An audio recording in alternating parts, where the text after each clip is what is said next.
The attack matrix, this thing is very important. I'm sure you've heard of it. Every vendor is making products based on it. It's all over the news, the MITRE ATT&CK framework. And when I first saw this a couple of years ago, I was just mind boggled by all these things, hundreds of things. And I said, that's just too complicated. And I tried ignoring it, but it won't go away. And I finally realized my students really need to know all these ideas, all these techniques. None of this should be new to you in this business. It's a good list of stuff you should know. And so this is an attempt to make a scientific measurement of security. There's the Lockheed Martin kill chain, which is another attempt to do the same thing. You're trying to define the steps of an attack. And so an attack does reconnaissance, where they Google your company and gather information about you.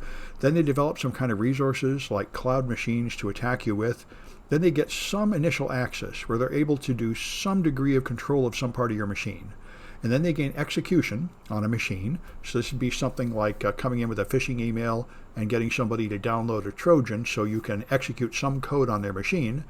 Then you have persistence, which means you retain control even after reboot.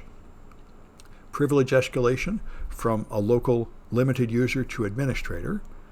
Then you avoid defenses like endpoint defenses, and in network security like intrusion defenses, intrusion detection systems.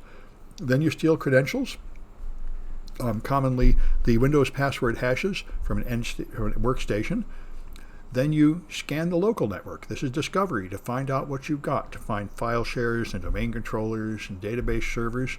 And then do lateral movement, where you take over machine after machine, hopping through the network to make a path from the original endpoint you were able to take over to the good stuff you want to steal.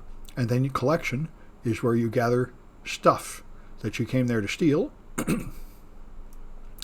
And command and control is for bots, where a machine is under persistent control, so it's sending beacons out to a command and control server, and the command and control server is sending commands back and ordering the bot to do things. Exfiltration is smuggling stolen data out of the network, which is really quite difficult. Like I said, in that boss of the SOC thing, the web server could just directly make calls out to the command and control server. And if that's true, then it's easy to exfiltrate stuff. But normally in a proper network, you're not allowed to do that. And you have to go hopping through the network to try to get your stuff out. And this is how Google caught China in 2010. When China hacked Google, they did all of this, took over Google's stuff and started stealing things without Google noticing. But at the exfiltration step, they noticed, hey, here's a bunch of our data going to some Chinese IP address that is not part of our company. Who's sending all that stuff there? What's going on? And then they hacked into that server, which, by the way, was also illegal, and stole the data back and found out that everybody had been hacked by China. And that created the whole APT, public awareness, which led to this whole modern procedure of incident response to deal with them. And then they have your impact. So, of course, not every attacker does every stage here, but the impact is where you do whatever you came there to do, which might be stealing data, it might be wiping drives, it might be creating a denial of service, corrupting firmware, or any of many things. And the point of this is you can learn what all these attacks are, and then you can rate groups and perform attribution by seeing what they're doing and comparing it to previous known attacks. And so this is and then of course now they got the defense version of this, where you can rate your defensive ability to detect all of these different stages of attack. And therefore we're hopefully moving towards a stage where security will be a science. Right now I think it's much more of an art, where we can say your current security is a 9, but if you upgraded it to a 10, you'd stop more attacks and save this much money. It would be sure nice if we had numbers like that. And we don't yet, but this is the first step in science, is taxonomy, where you just take the phenomenon and you sort it into categories. And if you're lucky, you can proceed to eventually and turn it into a real science with numbers and predictability and things like that.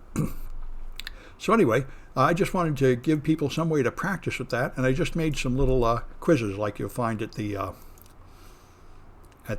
Khan Academy. So here you just have to look these up. This is the latest version, version 9, so you have to find out which tactic of the 14 tactics uses this technique. And if you guess and you're wrong, it'll tell you what the right answer was, and you try again, and you have to get 5 in a row, and then you'll see a flag.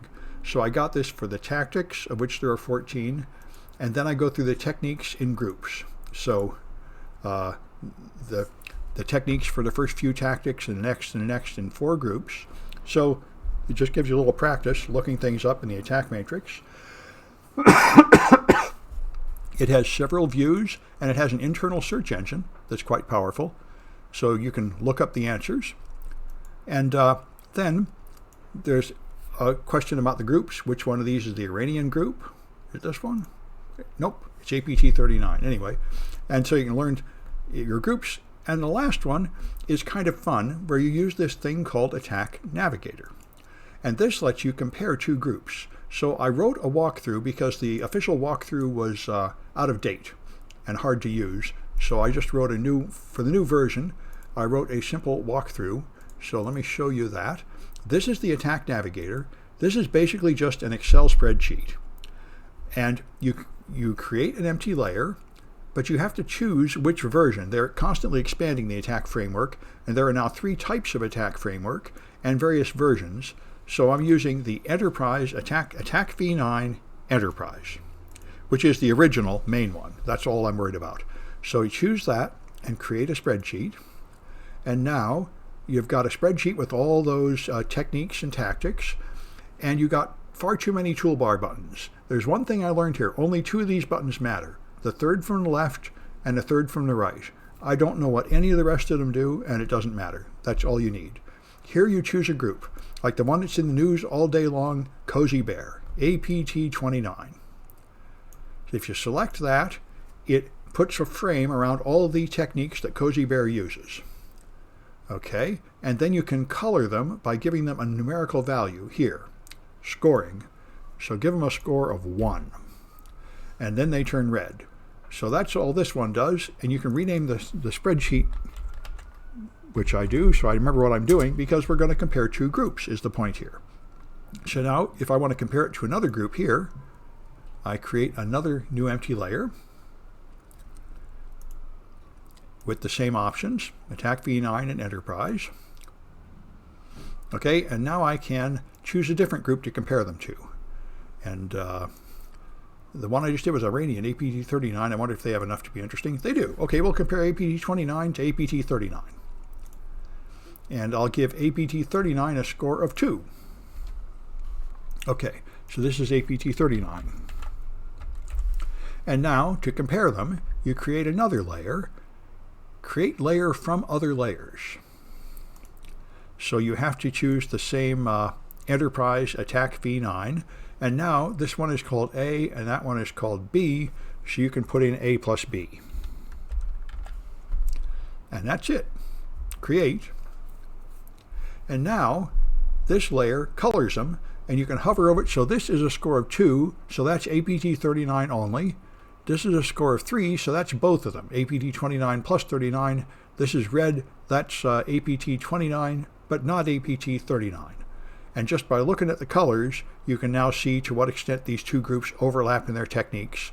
And you'll find that my little quiz here asks questions like what technique of persistence is used by APT-39 but not APT-29, and this is how you find out. So anyway, you might try that. This is a little practice with the attack framework. A student in a last class told me he actually got certified in attack. I didn't know they had those certs. Maybe I'm going to have to get it. But anyway, check that out if you like, and then make sure your Windows and Linux machines are working. And you have a couple flags here just to prove they're working. And once everybody's got their machines working, we can move into Velociraptor, which requires those Windows and Linux machines.